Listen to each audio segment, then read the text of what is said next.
of February 18th, 2021. We are going to open the meeting with the public input period. Ms. Tiffany, I really can't see right now. Do you have anyone that's? No, ma'am. No one for public input. Nobody signed up. Great. So I'll close that portion of the meeting. Item 2 is a rezoning. This item was deferred from before.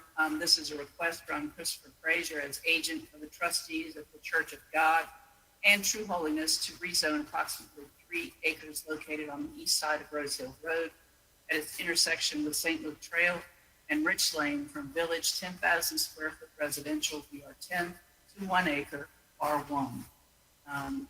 Who has this particular copy? Judy? Or? Yes, Judy has this one. Okay. You can see y'all.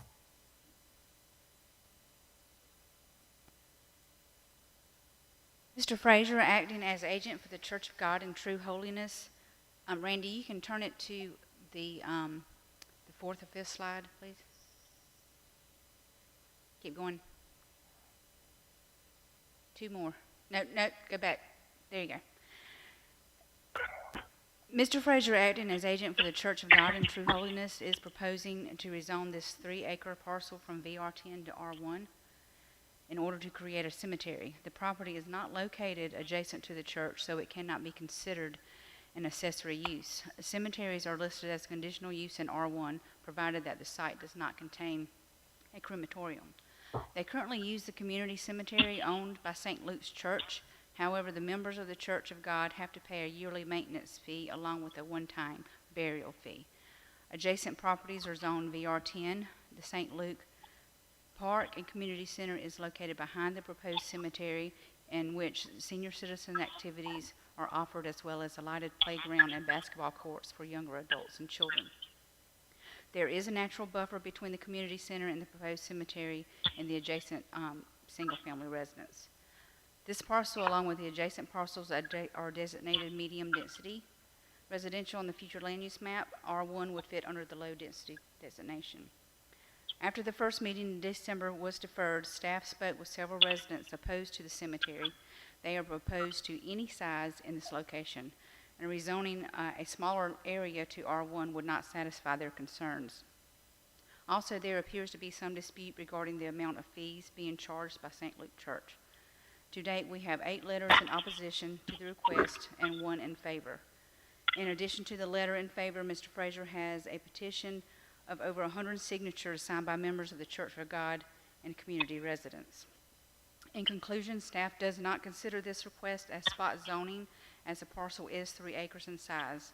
This would be considered a down zoning in terms of permitted uses for the site, as well as in density designation on the future land use map. In addition, the parcel has a natural buffer between the community center and the adjacent single-family residence. Mr. Frazier is here if you have any questions. Okay. Let me get back to my agenda here. Questions for Judy at this point? You know, we did defer this before, trying with an attempt to get more information, and this is not the first time we considered this project came before us. And questions for staff? Yes, I do have a question. I have a question. Probably to Mr. Frazier. You said Mr. Frazier's present? Yes. In Mr. Frazier's letter that we received, he said they were willing to build a wall or something that would not affect the other properties that are adjacent to him. Is that correct, Mr. Frazier? Yes, sir. How tall would that wall be? Whatever is necessary. That barrier. Whatever is necessary. It's limited to 6 feet. Other residents that's around the cemetery, will they be in favor of that you do that? No. And Judy, I think Judy's talked about, they did talk about a buffer with some of the residents. It's my understanding, Judy, that they didn't consider that as even feasible. We discussed buffers, and that was nothing that they weren't, they opposed it still. Mr. Frazier, would you like to add some more comments? Go ahead. I think at last meeting and before it was deferred, you were saying that we were forcing you to make a decision about a community dispute. It's not a community dispute. It's just simple the fact that we purchased some property and we decided to utilize it as a graveyard. It sort of would be kind of, I say, oxymoronic to say that I live in Georgia and has no real visitation to the community and we're willing to divide the community. That's not the objective here. We're not here for any financial gain. We're not here to cause any confusion, any ill feelings. We own some property and we wanted to turn it into a graveyard. And we meet all the qualifications, all the guidelines that it was outlined in I read the business plans and what it requires to have a graveyard. We meet all those qualifications. And we're tax-paying citizens. We own property. We worked hard, raised funds, and purchased property, and feel that we should be able to do what we want to do with it, basically, as long as it's within the guidelines of the law. I mean, and if you yourself, you can look, and there's probably 95% of churches that you know anywhere in the United States, they have their own graveyard. It's nothing ill against anyone else. It's just that we want a graveyard that belongs to the Church of God. And so that's the reason why we requested this rezoning. And I it's think my I understanding- heard, I'm sorry, excuse me. I heard the staff report and it was saying about and I think there was a miscommunication somewhere, but there is a maintenance fee of $50, and if you don't pay that maintenance fee of $50, then it's $800. So where the pressure really lied at that really got it rolling again after 2015 is when a young lady had a stillborn baby, and because she didn't pay $50, she had to pay $800 for a stillborn baby. And so she's our member, and they pay her their dues and their tithes every week on a weekly basis. So they're looking to us to do something. If we got property that we can make a graveyard, then they look for us to do that, and we're willing to do that as trustees. It's our duty to upkeep the property and make sure that the property and the members are satisfied. And those are one of the things that they stress that they want, is a graveyard, our own graveyard. And we would ask that you please consider those petitions. Thank you. Question, we might have some more questions for you, but just a clarification. It's my understanding if there was a church on the property, that the graveyard could be a part of the church as an accessory use, and I think Judy explained that. But because there's no church adjacent to the graveyard, this is why you're in the situation with requesting the rezone. Is that a question, woman? That's correct. Yeah, I just wanted to make sure that that's what you understood. Yes. Anybody else have any questions for Mr. Frazier? Is the intent to use the entire 3 acres for a graveyard? I mean, don't the think we entire will use 3 property's acres gonna of be graveyard. used for a graveyard.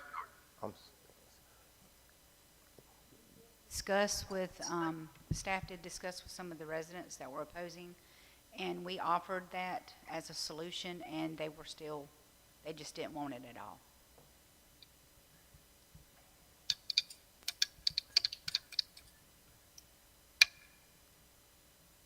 More questions, folks?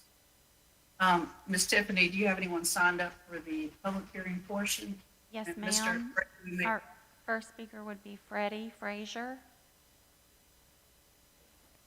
Is that Mr. Frazier? Okay. Thank you. And yes, sir, we'll limit you to 3 minutes.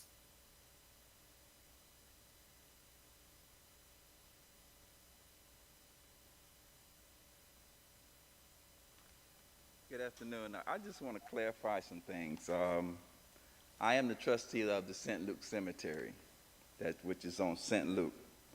And this is a letter that we send to all the churches that is a part of the cemetery. And it says, this is a reminder that the deadline for the cemetery is due $50 a person and child under the age of 24. and are in school with their family. The deadline is January the 15th. What it's saying is, we're not charging a maintenance fee. You're only paying $50 a person, $100 a family. That's once a year. That's for keeping the cemetery up. And if you don't pay that by the 15th, and then you're obligated to pay $800 to be buried in the cemetery, there's no big price on what you're charging to bury someone. It's just that you got to pay to be buried either way you go. If you buried someplace else, you're going to pay more than that. We only charging people $50. If you are a single mama with 10 head of children and under the age of 24, that's still $50 for that family. If you got 30 kids and husband and wife with your children, that's $100 per family. So that means that cover them the whole year. So that's not a big price of charging people. That cemetery was give to St. Luke Church because that was the only church on St. Luke. And yes, it was.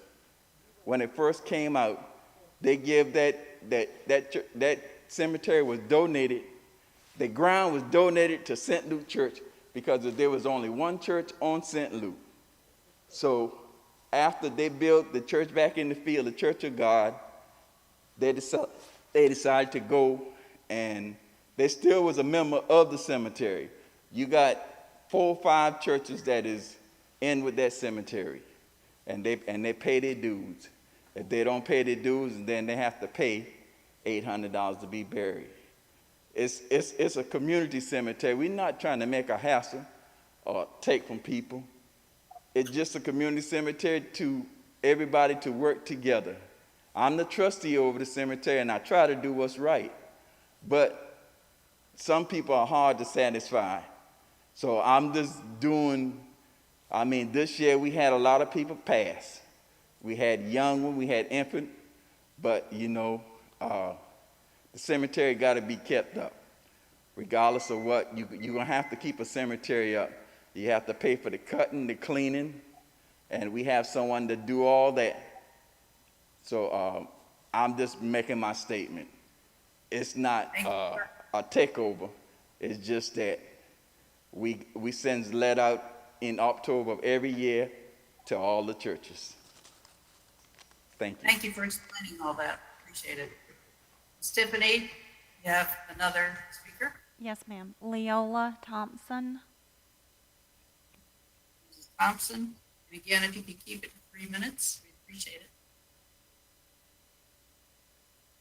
I'm Leola Thompson, and my property is adjacent to where the graveyard is going, because actually where the graveyard going is where my front yard starts.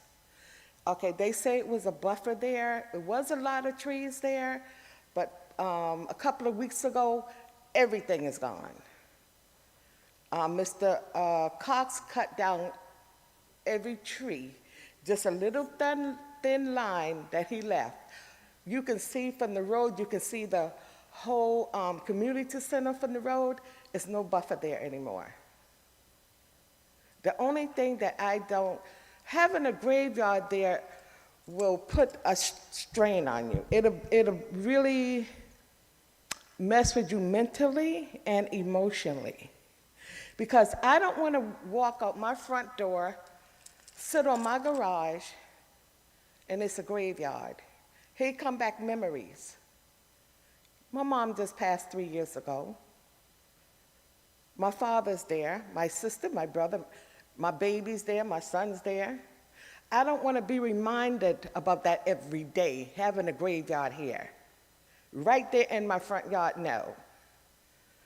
It's hard now to even pass. If I'm passing a graveyard where they're having a ceremony, I'm full because the gun flashed right back to my mom or my family. With that graveyard there, we trying to celebrate a family gathering. The graveyard here, you're going to have emotions. Oh my God, my mom is not here, my family is not here. I don't want to be reminded by that every day. Even if you put up a buffer in the middle of the community, that wouldn't look right, because it's right in front of St. Luke Church, right in front of it. And if you put a buffer there, that'd just be an eyesore for the community. So that's why I'm speaking against it. The community center that's back there, which they're getting ready to upgrade, spend a lot of money on to upgrade it. We have car shows back there, bike shows, we have birthday parties, everything back there. Okay, we don't need a graveyard with a big old fence around it in front of all of that. We asking you all to help us upgrade our community. A graveyard will bring it down. There's people with land that's trying to sell to people. We want people to come in. We don't want to drive them away. If they see a piece of land here with a big old graveyard there, I would not buy that land. So I'm asking y'all to make that decision to upgrade our community. We don't want that to be an eyesore. Right down the road, a family from Pleasant Hill built a beautiful home. And it's nice. That's what we want, people to come in and build. But we don't want a graveyard there. Even if they can't put a graveyard there, if it doesn't pass, I've offered to buy that land just to have it there, to keep the graveyard away. We have a community graveyard. We need to come together. It doesn't matter where you're buried. If your soul and your heart is not right with God, doesn't matter where you rise. So now is the time to come together. I know you said that y'all raised money to purchase that ground. It wasn't like that. That's a totally wrong story about raising money to buy that land for the graveyard. It's not. So I'm asking y'all to please do not let this go on to have a graveyard in front of me or the other committees around, people that's around there. It'll be a total wreck for our community to have a cemetery in the middle with a buffer around it. Thank you. Thank you, Ms. Thompson. Appreciate it. Next is James Lennon. Mr. Lennon, if you could try to keep it to 3 minutes. Yes, my name is James Lennon, and I'm here to speak on behalf of my aunt. She has some land out there now that is in the process of being sold. And piggybacking off what this lady has said, no one want to buy land with a cemetery next to you.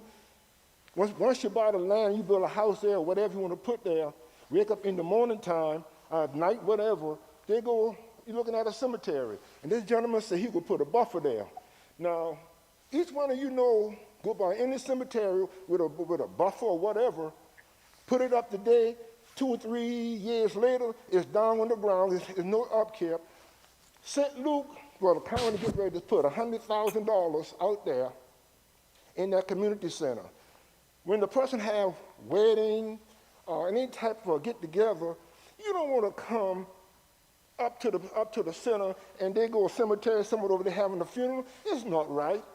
The same way he bought that land back in 2015 or whenever he bought it, all he has to do if he want to put a cemetery, go to International Paper Company. They have a lot of land out there. Swap land with them. And also, too, a gentleman out there has 17 acres. He just cut the trees down, get ready to sell lots out there.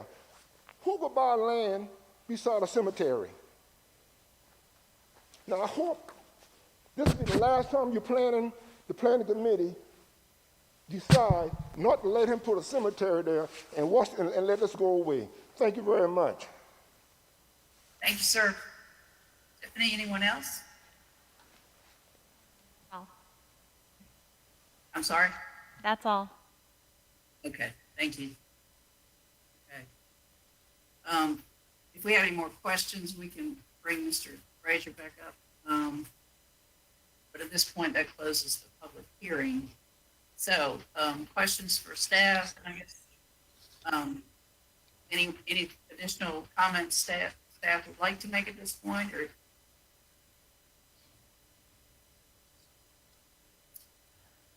I think Any Mr. questions? Frazier I have a would like a question. few minutes to rebut. Okay. Can I ask a question first, please?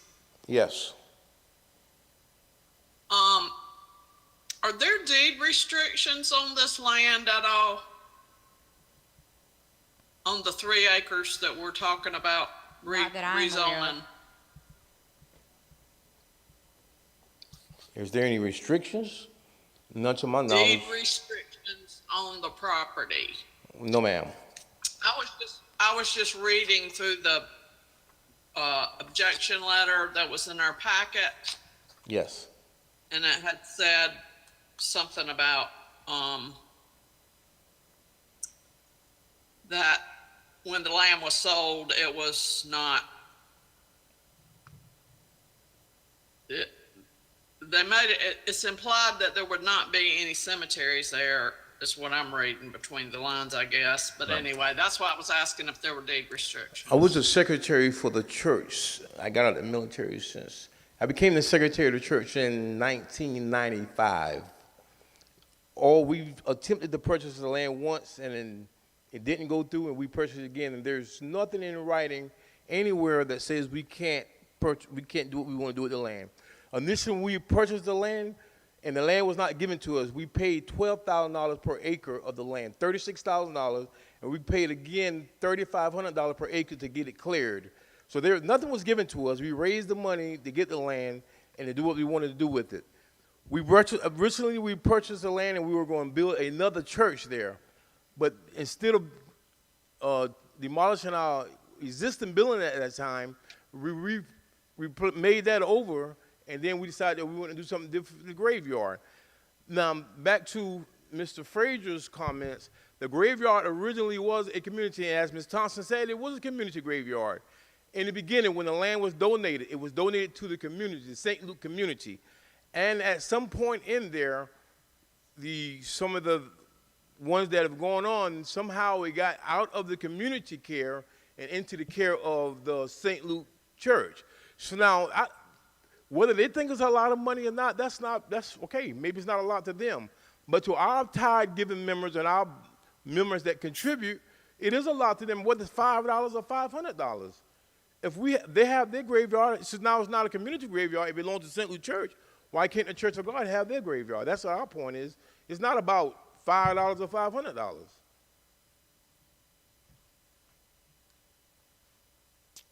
All we ask is to be considered and that we be treated fairly.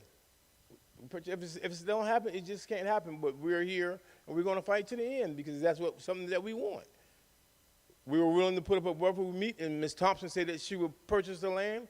Again, I just stated we purchased for $12,000 an acre. That's $36,000. We got $3,500 in clearing, and we was maintaining the property ever since. If purchasing, we'll put it on market today. If she wanted to buy it, we'll take $60,000 today. Thank you. Yes, sir, thank you. That closes the public hearing, everybody. Thank you. So, back to the point is that if there had been a church built and a graveyard could have been an accessory use, but that didn't occur is my understanding, but whatever came first, chicken or the egg, unfortunately, because it's just a proposed graveyard, I think the issue is the zoning. Questions for anyone else? Because as it is zoned right now, it could have a church on it. Is that right? Staff, do you want to respond to that? Yes, it can have a church in VR10 with an accessory of a cemetery. As it's currently zoned, no zoning change is necessary. That's correct. Any other questions? I don't want to get too bogged down, but is that a problem with our, so that's not a zoning problem per se. I mean, we don't have any regulation that says a cemetery needs to be on the same land or parcel as a church. Is that something we need to look at? I don't know. I'm just throwing it out there. Because this seems to be dividing the community as much as it is, which is very unfortunate. I think you guys could talk about the standalone graveyard versus the zoning where things are allowed. But there's an existing community graveyard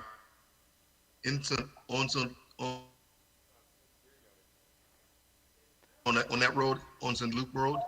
Isn't there a community cemetery already there? Yes. Staff, can you talk about the Okay. zoning? Now, I think, the other thing I heard Mr. Frazier said about the $50 a year for maintenance.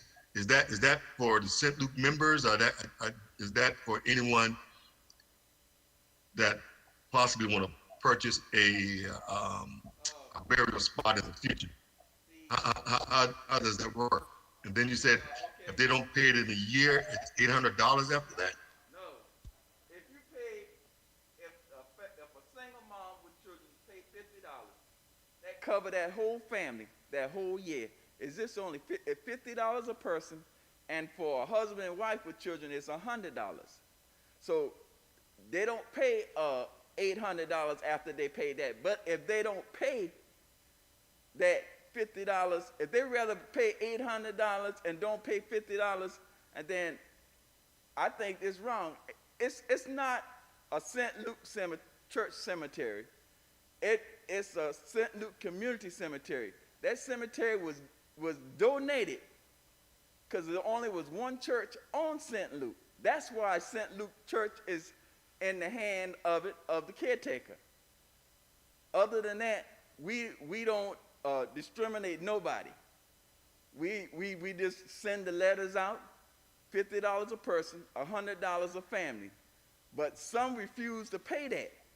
So if you got to pay something to get buried in a cemetery, because you can't get buried for free. And I make sure that the cemetery is being taken up and being doing right. If they're not satisfied with where they want, I give them the opportunity to put their family wherever they want to put them at in the cemetery. So we're not trying to take over the cemetery. We're just trying to give people the right and come together. If we can't come together down here, how we expect to go to heaven? If all this fussing and fighting with trying to separate families from cemeteries, it's the devil work. But if you're going to live for Christ and be a true Christian, then we got to come together and work together as family. Thank you.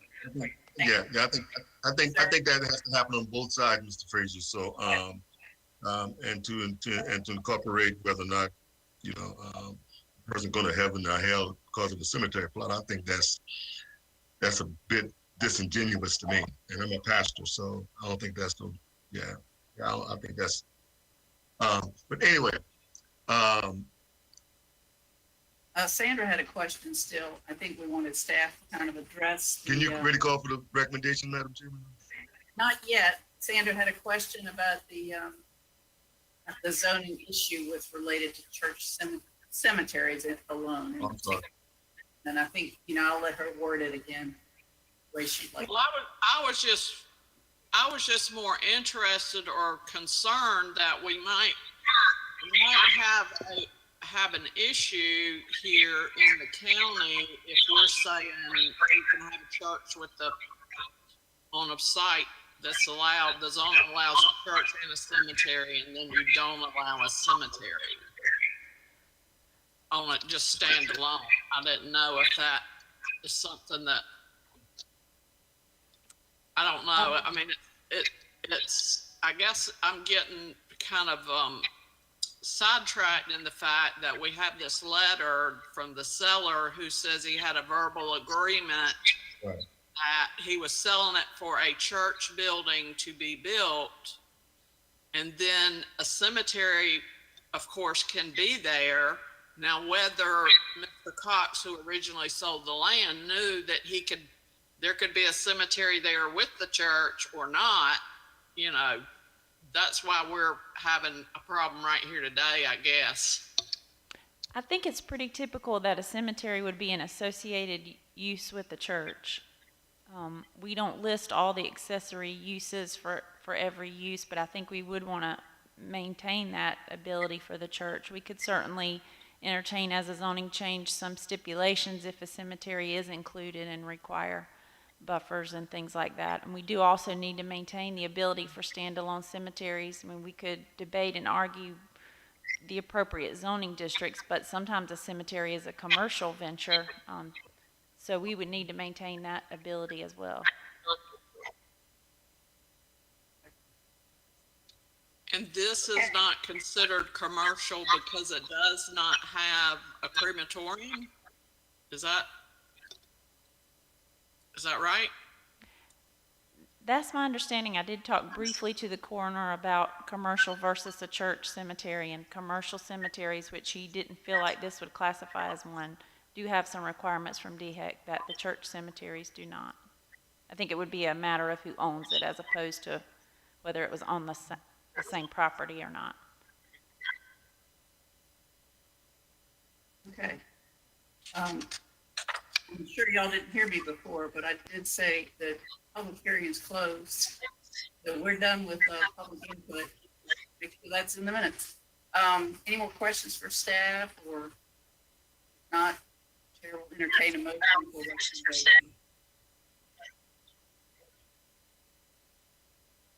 recommendation. Madam Chairman, make a motion that we deny this request at this time. Reverend Davis has made a motion to deny the request. Do I hear a second? Second from Mr. Hill. Any more discussion?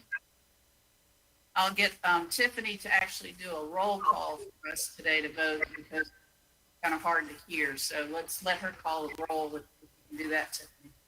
Okay, Ms. Kraus? I'm sorry? Ms. Kraus, I'll start with you. I'm in favor of the motion, yes. Okay. Mr. Weaver? Yes. Ms. Bundy? Yes. Mr. Hill, I know you're a yes. And Mr. Davis, a yes. Yes. Thank you. That motion Oh, I'm passes. sorry. I think we have one more person. Mr. Graham? Oh, is he on the phone? Yeah. Yeah, Mr. Graham, are you there?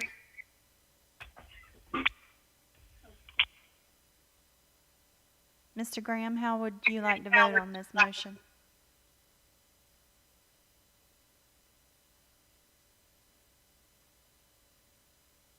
Mr. Graham, can you vote to deny or approve the request?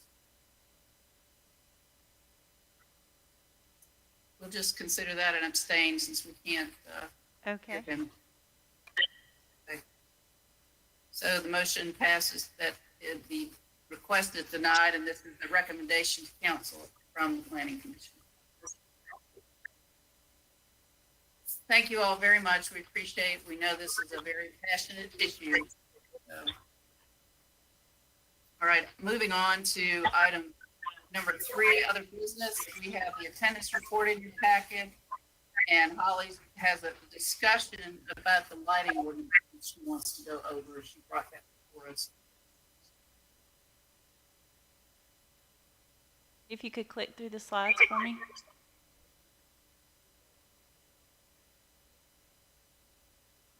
That's good. This item is on for discussion again. This is to address lighting along waterways of the Waccamaw Neck. I think we told you last month we got a request from a property owner with the complaint about glare from a light on a dock across the creek from him in Merle's Inlet, and we've been asked to draft an ordinance to look at this issue. The county has a code of ordinances that applies to properties along the beach in terms of lighting that's mainly aimed at protecting turtles and other sea life.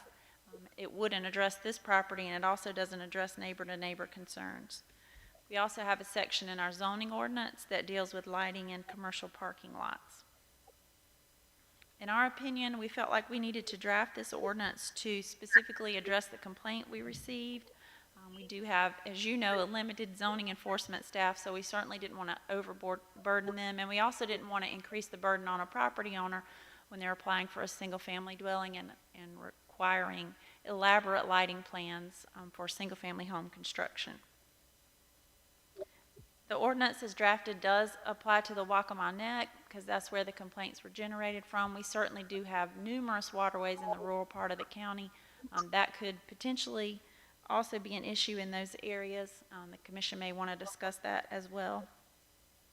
If you look at the PowerPoint slide in front of you, I showed you this just because I had to educate myself on Kelvin, and that is a rating of lighting, and it basically regulates the temperature or the color of the light. The ordinance proposes that the lights be from 2,500 to 3,000 K, and that would be on the warmer range on the left-hand side of this slide, which helps prevent glare.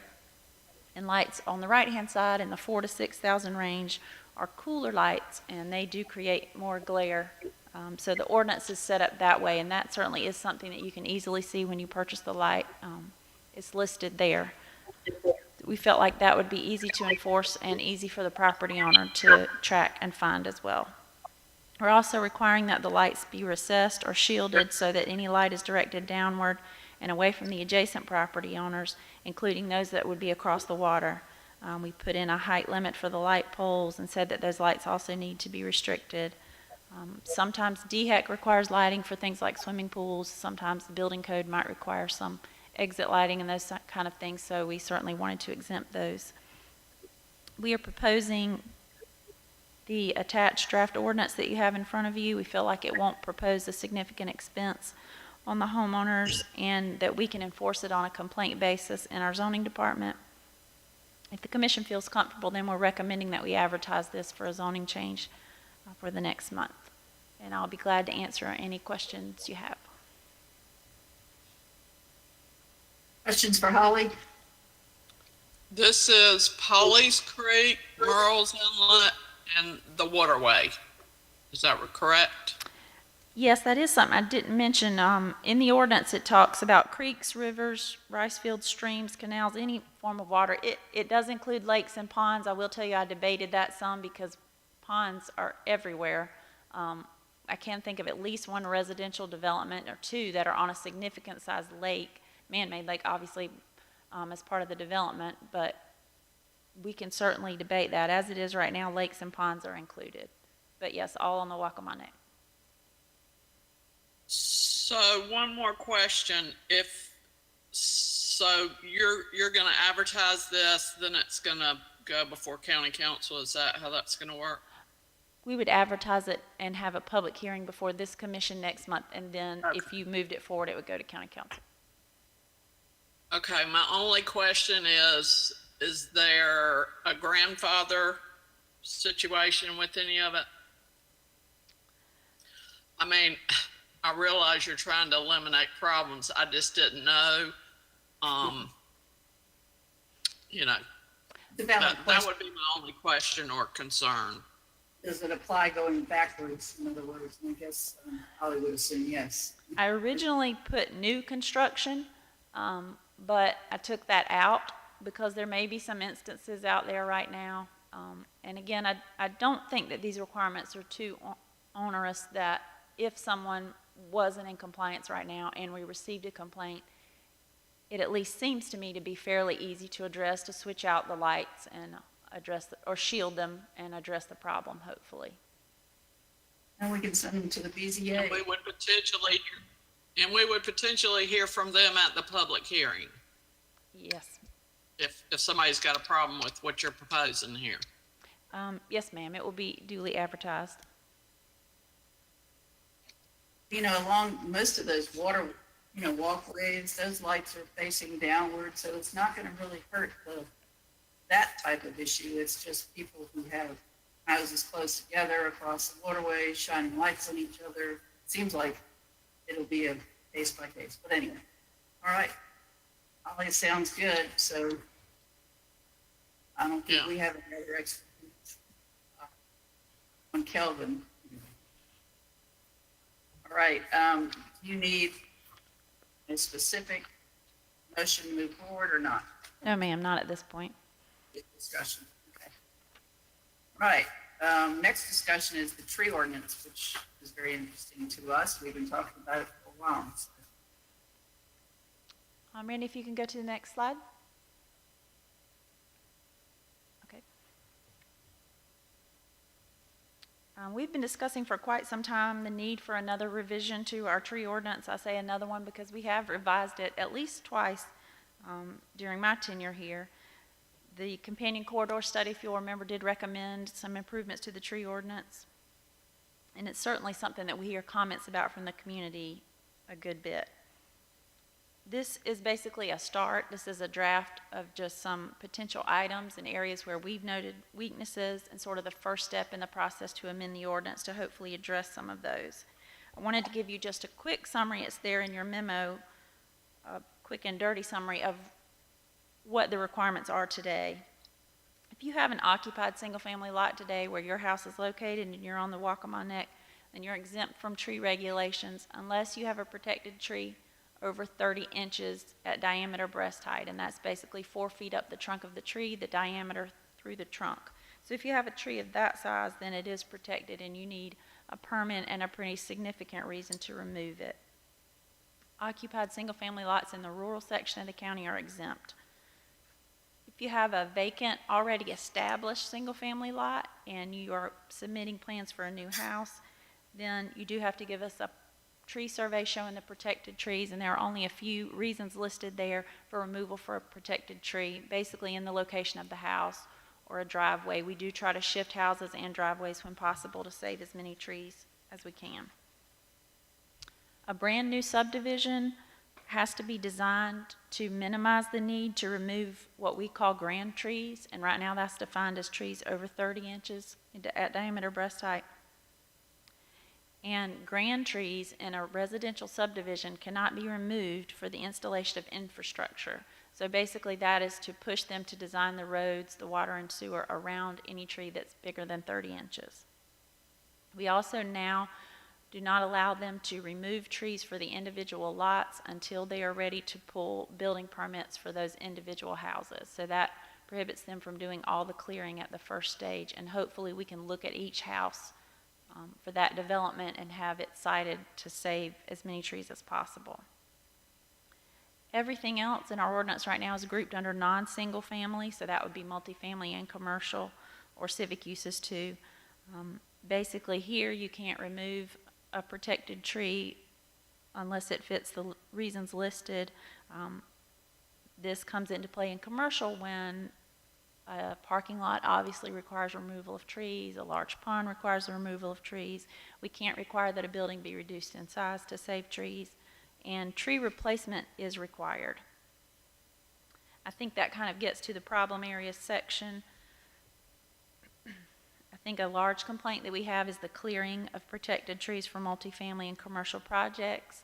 A lot of times the stormwater requirements will one way to address the stormwater requirement is to put in a large pond. That means a lot of trees come out. We don't have an ordinance that limits the size of the parking lot, and all those things require the clearing of trees. There's not an incentive there to reduce that impervious amount beyond the 30% that's in the ordinance. Our ordinance as it is right now doesn't require a lot of landscape buffering. It's basically 5% of the parking area has to be in the buffer. And also sometimes for subdivisions there are a significant amount of trees that might be just under the 30-inch DBH requirement that can be removed for the subdivision. I put gum trees here. We get a lot of comments from commercial developers and single-family homeowners about gum trees. I think they feel like they're a nuisance and kind of question why that's on our protected list. They've been both on and off the list at different times. We've also, and I think this was in the corridor study as well, talked about the need for street trees along the 17 corridor or in a new subdivision along a new street. That is certainly something that helps soften the development. That can sometimes be a problem in terms of public works, and if the road is intended to be dedicated to the county, they usually don't like to see that within their right-of-way.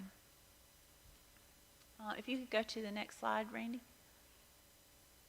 I know this looks like a mess, but I wanted to real quickly, and I don't want to take too much time, and I probably already have,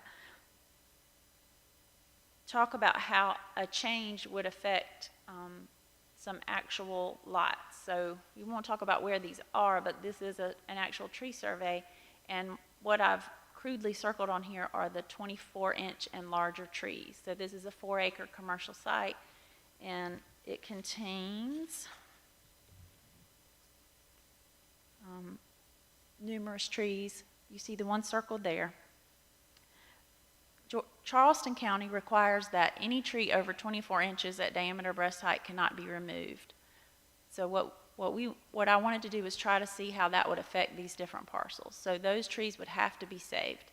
The only way you can remove those trees would be with a variance. So the developer would have to design that site around the trees, and I think that's the biggest thing we would like to get to, is to make the preservation of the existing trees on the site the priority. Certainly, we're glad to have tree replacement, but to keep the initial trees that have always been there would be our biggest priority. This site has 10 trees over 24 inches. If you go to the next one. Again, I understand that's kind of hard to see, but circled in red, Charleston County also has a provision that on a site you have to maintain 160 inches of diameter breast height per acre. So the number of trees circled in red show what that requirement would do. Not to say that that's necessarily where the developer would choose to keep those trees, but that's the number of trees that would be added that could not be removed. They would have to keep on the site for a development of this size. If you'll go to the next one. This is a single-family residential site, and I have circled in blue are all the trees over 24 inches. So again, those trees would have to be designed around as part of the development. It would be sort of like a wetland or something else that you can't touch, and that would force the developer to look at that on the front end and make their project work around those trees. I don't know if you can see the 3 on the left there are in green. Those are the trees for this site that were over 30 inches. So our current ordinance required that those trees be maintained. And again, they are in this project maintaining other trees besides those 3. But the 24-inch requirement would have picked up the other ones you see circled there. And on this site, that's 15 trees. Next one. This is a much larger site, and this is a multifamily site of about 18 acres. The trees circled in blue, and there are 4 of them at the bottom, are the ones that are 24 inches and over. In this case, they are at 24 inches. So those would be the one at the outset, no matter what, based on the Charleston County ordinance, they would not be allowed to remove.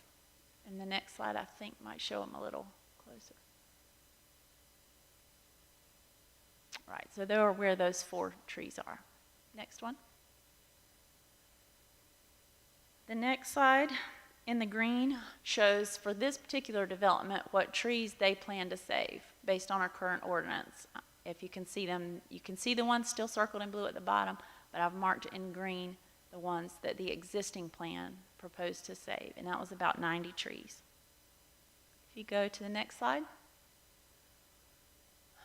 The red is even harder to see too. I think I have a close-up too, but the red would add what the 160-inch diameter breast height requirement would do. So if you can see on the left-hand side over there to the right, and again, this is just me picking where those trees that they would save would be, and along the top. Obviously, the developer could design that however he wanted, but that number of trees in the red and the green shows 160 inches of protected existing trees on the site. And the next slide, I think there's just some close-ups of those. And one more. So that's what I have. For me, it's just important to see what effect any proposed change would have, and Charleston County has sort of been something I've been looking at as a potential change for us, and this is how that would have affected those 3 different parcels. I think it also, we've talked some about clustering and open space. I think this kind of lends itself to that too, staying within existing densities, but maybe allowing them to cluster elsewhere on the site. You can see where if they found a grove of trees, they could protect that and not touch it and maybe concentrate the same amount of density but concentrate it elsewhere. That kind of leads to another discussion. I think I'm just looking to see if you feel like that's headed in the right direction, and if it is, we will certainly keep working on proposed changes along those veins. I certainly like the visual. I think that helps everybody see what you're trying to accomplish. I was talking with Holly the other day about the inherent conflict with stormwater, and I think what I'm assuming what she kind of sees as an issue is that we need to stipulate that we want to make sure that regardless of whether ponds have to be built for stormwater retainage, the trees still need to be preserved. And that, so that could be a problem for a developer as well. Am I correct, Holly? And can we, we just want to make sure that nobody clear cuts around a pond if their trees are in conflict with. That's right, and both things are certainly as important, and trees help with the stormwater too, of course. I think what we're trying to get them to do is see those trees at the outset and base their design, stormwater, water, and sewer around that have that as your first frame of reference. So if, in your mindset in developing the further language, what are the ramifications when somebody doesn't comply, or what's the current ordinance like in terms of, I know commercial properties have been fined before, but for home, developers, are we gonna up the cost or what? I think basically right now, there are two things: we can withhold further permits until the fees paid or until the tree is mitigated. But the fine is a misdemeanor fine, which puts it at $500. We can charge each tree as a separate violation.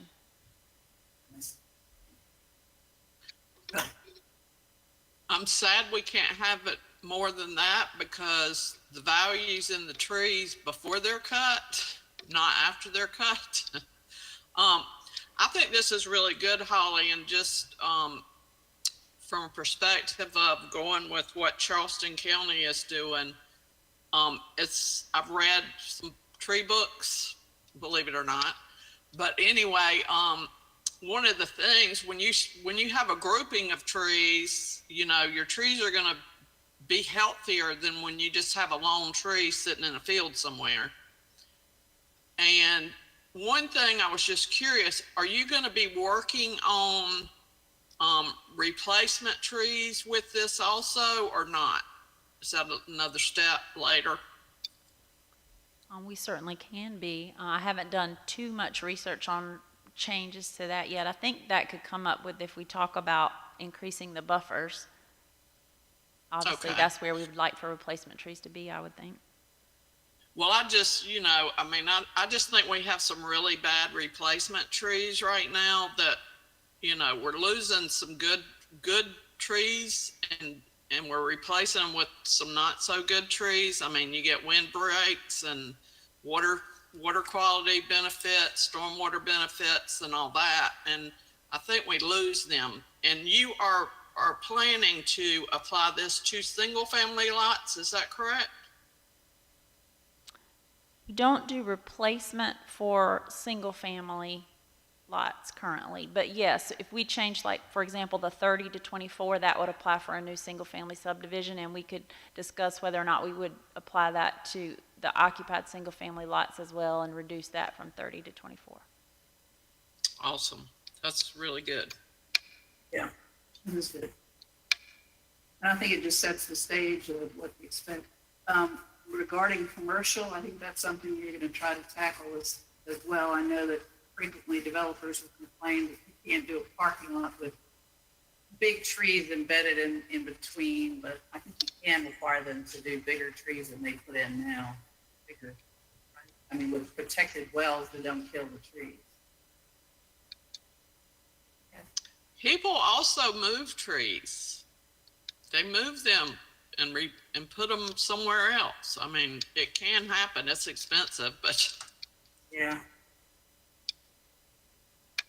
Thank you, Holly. It's it's looking good. So I'm sure it'll take a lot of work on that one. Thank you. Language. We'll keep working on it Everybody- and bring it to you in Anybody steps. else have any concerns, give Holly a call on that. And anything else? Okay. On to item 4, the minutes from January. I just need a motion to approve the January 2021 minutes. So move. From Mr. Weaver, Second. Second. second from Reverend Davis. I need to stop calling you Reverend Davis. Anyway, Yeah. any more discussion? All in favor, let Tiffany call the roll. Kraus, I'm in favor, yes, aye. Miss Bundy, Aye. Mr. Weaver. You're a yes. Mr. Hill. Yeah. And Mr. Davis, I know you're a yes. Thank you. Yes.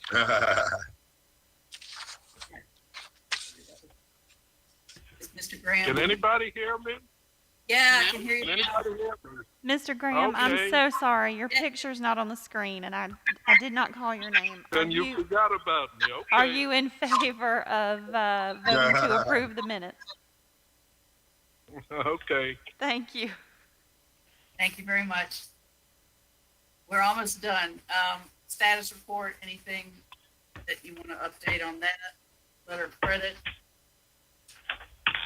And the only other announcement I have is we need to say our farewell to Freddie tonight. Freddie his term is ending and will not be on the. Really? Yeah. I know. Wow.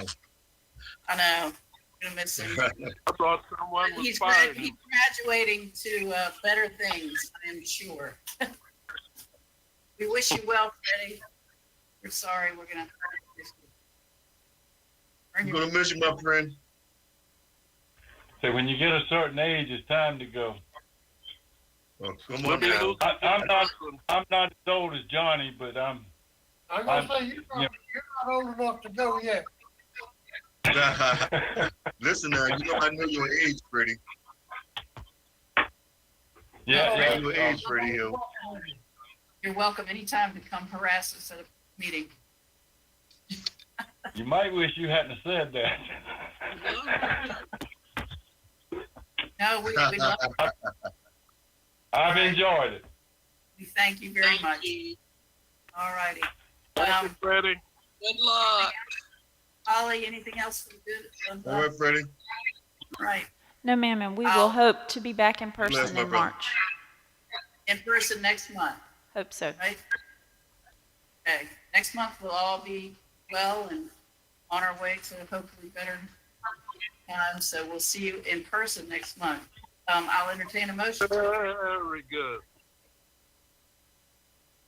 Mr. Graham, was that a motion to So move.